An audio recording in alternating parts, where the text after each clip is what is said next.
અમદાવાદના સુભાષ બ્રિજને લઈને મોટા સમાચાર। હવે રિપેરિંગ નહીં પણ આખો બ્રિજ જ તોડી પડાશે।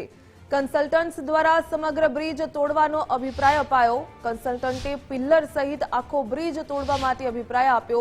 અગાઉ માત્ર સુપર સ્ટ્રક્ચર તોડવાનો જ નિર્ણય કરવામાં આવ્યો હતો। બ્રિજના બે સ્પાન તોડ્યા બાદ પિલ્લરમાં ગંભીર તિરાડો જોવા મળી।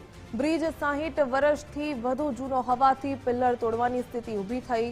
બ્રિજ સંપૂર્ણપણે ડિમોલિશન કરવાનો અંદાજિત ખર્ચ 4 થી 5 કરોડ રૂપિયા। અમદાવાદ શહેરનો સુભાષ બ્રિજ હવે સંપૂર્ણપણે ભૂતકાળ બની જવાનો છે, કેમ કે આખો બ્રિજ તોડી પાડવાનો નિર્ણય લેવામાં આવ્યો છે।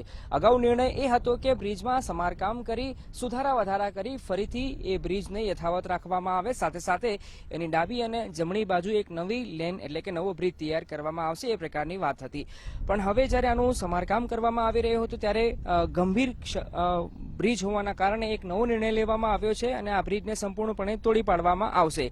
ડિસેમ્બર મહિનામાં આ બ્રિજ પર તિરાડો હતી એટલે કે ખામી હતી, જેના કારણે આ બ્રિજ વાહન વ્યવહાર માટે સંપૂર્ણપણે બંધ કરવામાં આવ્યો હતો। એ પછી કોર્પોરેશન દ્વારા નિર્ણય લેવામાં આવ્યો કે આ બ્રિજના હાલના સ્ટ્રક્ચરમાં સુધારો કરવામાં આવે અને એ બ્રિજ ફરીથી પૂર્વવત કરવામાં આવે અને સાથે સાથે એક નવો પણ બ્રિજ બનાવવામાં આવે। જો કે હવે એક નવો નિર્ણય સામે આવ્યો છે, જેમાં સુભાષ બ્રિજને સંપૂર્ણપણે તોડી દેવામાં આવશે, એટલે કે એક નવો નક્કર બ્રિજ અમદાવાદવાસીઓને આવનારા વર્ષોમાં મળવા જઈ રહ્યો છે। કેમેરા પર્સન મનીષ ત્રિવેદી સાથે અર્પિત દરજી, ગુજરાત ફર્સ્ટ, અમદાવાદ।